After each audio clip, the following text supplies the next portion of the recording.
Hello, my name is Thomas. Welcome to British Culture. Albin Never Dies. Just a quick field report here, as I've come down to London especially to watch the Coronation. I didn't have much of a plan of what I'd do and where I'd go. I just thought I'd come down to London and see what I can see. So I took the day off work on Friday, and then I could take a long bus ride down from Yorkshire all the way down to London. Quite the journey, but I was able to stop in and see a friend. So hello, Pete Brooker and Anastasia and the dog and cats, and had a lovely evening. I really enjoyed it. And then stayed the night in a hotel, got out and just let myself be directed, because of course there's plenty of plans, lots of crowd control going on. So I just took the tube, London Underground, to relatively central London. Lots of the stations had been closed, only certain ones were open. They'd been closed down at different points if certain areas were full, and of course many areas were full because people had camped overnight, and in some cases had camped for several nights waiting for the great event. This is of course for 99% of the adult population, the first coronation in our adult lifetimes. So it's about 1%, because of course the last coronation was 1953. Indeed, it's the first coronation of James Bond's lifetime. So lots of people had come in. They camped overnight. The BBC has been full of reports of people camping with the important supplies, so tents, blankets, and apparently trolleys of gin. I just came along with Marks and Spencer's solid bags. I have a Marks and Spencer's bag full of little snacks and some Yorkshire tea, as I come down to London for the Queen's funeral. And actually, on that occasion, I was standing by the Mall, so I watched the full parade, and it was fantastic to see. Very much of a historic occasion. I think everyone felt, the hand of history, but not brilliantly catered on that occasion. Here, I guess, not only have people had to practice this time, I got kind of funneled along to Hyde Park. Huge numbers of people.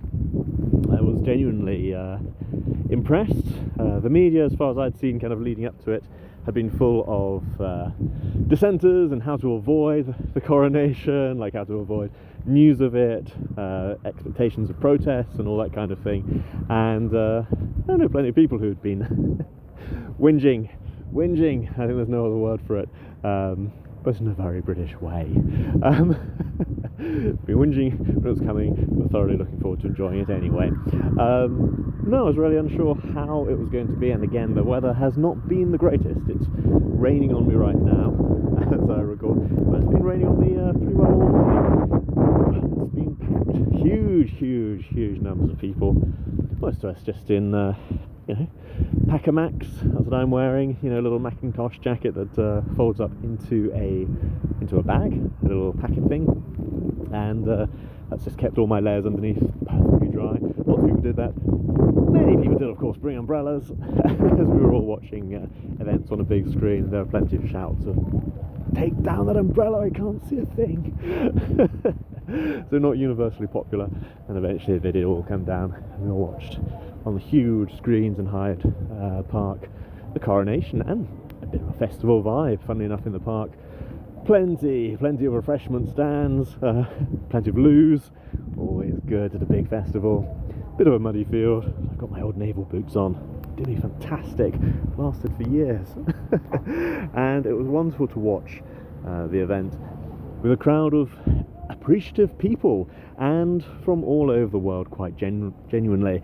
So there are definitely people from Australia and New Zealand. They represented themselves very well. I feel they come all this way. They come from halfway around the world, and so they were very keen to put on a good show. So they were very recognisable. People speaking Turkish passing me by, always tempted to jump in on those conversations. Hey, neden buraya geldin? Anyway, always tempted to join in. Generally don't. In fact, if you get on with their daily business. There are people from the US, of course, and all around the UK. In fact, Heard a very familiar accent next to me. A couple of Yorkshire ladies next to me at one point. Again, don't generally jump into other people's conversations. But as I say, they came from all over the UK. I just overheard one lady saying she'd taken the train from Durham down this morning. That's a fair old hike.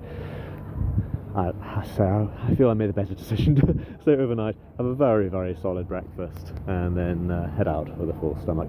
And it was wonderful to see, quite the party atmosphere, I guess, like in some ways like a big concert. Plenty of beer going around, plenty of sing-alongs going on, and as we watched on the big screen, of course, you've got subtitles, and you also have those doing British Sign Language. For the hard of hearing.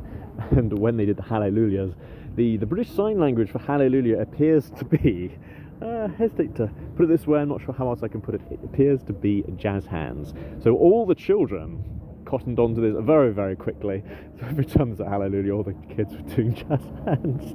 And I didn't see any beach balls being pushed around or bopped around the crowd, but I did see a fair few balloons, and of course you've got plenty of flags, and one group of gentlemen. Originally it was just one gentleman in basically a Union flag suit, and then his friends joined him, so it seemed to be quite a bit of that going on. Anyway, it's been a fantastic atmosphere. I'm delighted to have come down and actually, been here for the big event, and to see as much as I have seen, most especially the people coming along to see the festivities. I think that's been actually the real highlight for me, to see the overwhelmingly positive crowds. And I think I'll end this quick little bonus thing here. No editing, I just throw this straight out onto it.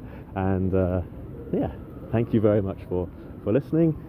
As I was just delighted that I'm in the country for these great occasions, that I'm able to come down.